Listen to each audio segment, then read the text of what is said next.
Earth, our home, is in a bit of a pickle. And as some of you might already know, pollution is a bit of an issue. We need to be more aware of the environment and how our actions affect it. We're damaging the planet with each passing day, and we need to reverse, if not slow it down, for the sake of Mother Nature. So we're going to go over what's called ecological awareness, what it is, why you need to know about it, and how we can protect our planet from further damage. We leave waste to build up. Not just garbage like candy wrappers and plastics and paper.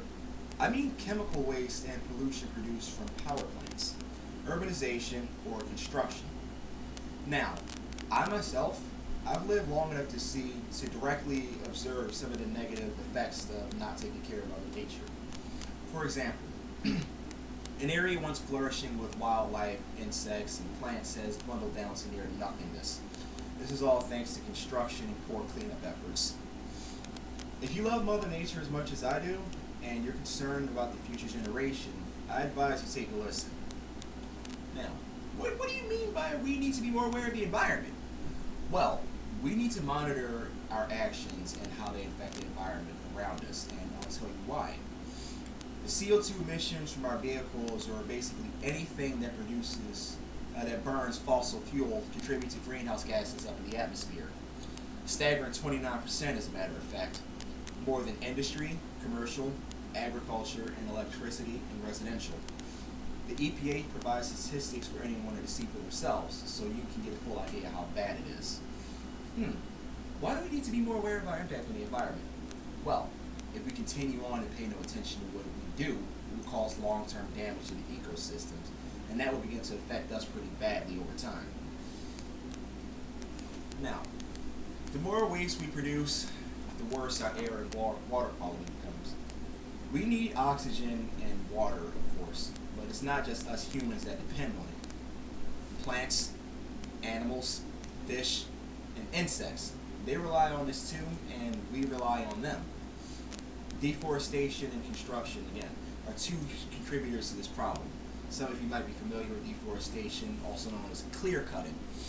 It is when we cut down massive portions of the forest, if not the entire thing, and use it for building things like ranches and farms, sheds, cabins, and all of our household appliances and furniture. According to the National Geographic, approximately 80%, yes, 80% of the Earth's plants and animals reside in forests.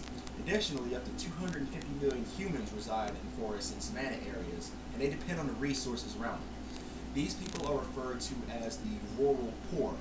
They, like the plants and animals and insects, are negatively affected by deforestation. Now, we're all responsible for garbage buildup. Some of you might think nothing of it when you toss a gum wrapper or an empty plastic bag on the street. The problem here is that millions of people do it. Littering is a misdemeanor in some jurisdictions, but it's not enforced. This still doesn't mean do it. Littering is no good, and we need to keep our streets clean, as this goes hand in hand with cleaning up our planet. How can we undo damage done to the environment? There's a fair amount you can do, actually. You can recycle all metals, plastics, and papers, and participate in street cleaning events in your local community. If you have, don't litter. We went over this. Yes, but it's not worth the risk and not worth the trouble it leads to. Plant trees, or help organizations that plant trees around the world. Remember, we need trees to keep our air clean. Some organizations off the top of my head are Arbor Day Foundation, Trees for the Future, American Restoration Projects, or Eden Restoration. Now, I advise you take to Google to see more of it. Now, we went over emissions from our vehicles and homes, and here's what you can do to cut down on those harmful emissions. Ride a bike to work if your job isn't too far away and you have no physical injuries that prevent this. I would suggest buying or renting a bicycle to commute. It's clean, and it's a great way to stay in shape. For those of you considering a new vehicle, I would look into hybrid or all-electric cars such as the Tesla or Prius. If you're a biker, like a motorcycle guy, consider Zero. Additionally, there are countless electric bicycles out there at decent prices that can cut down the time it takes for you to commute. I'd also like to mention that there are conversion kits out there for cheaper prices for both cars and bikes alike. That's if you have the know-how and the time to do so. This also, again, cuts down on costs. Electric vehicles produce no emissions and make little to no noise.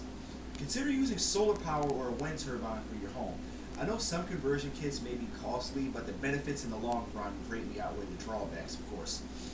The benefit of using this is that your electric bill will be significantly lower. You'll find yourself saving a significant amount of money. So with that being said, the less waste we produce and emissions we produce, the better our air quality, as I said before. Deforestation is a problem, but we can undo the damage that was done. We need trees. They remove harmful CO2 from our atmosphere and return clean oxygen back to the earth. We need to closely watch how our actions affect the environment around us. Now, we can donate to causes dedicated to planting trees around the world. So if you see fit, plant a tree in your backyard. If you have the space, go ahead and do it. Use cleaner sources of energy and don't throw garbage on the ground. The earth is our home and we must keep it healthy and clean. Keep this in mind. We have yet to reach the point of no return, and we can stop this before it gets out of hand. So, thank you all for your time and have a wonderful day.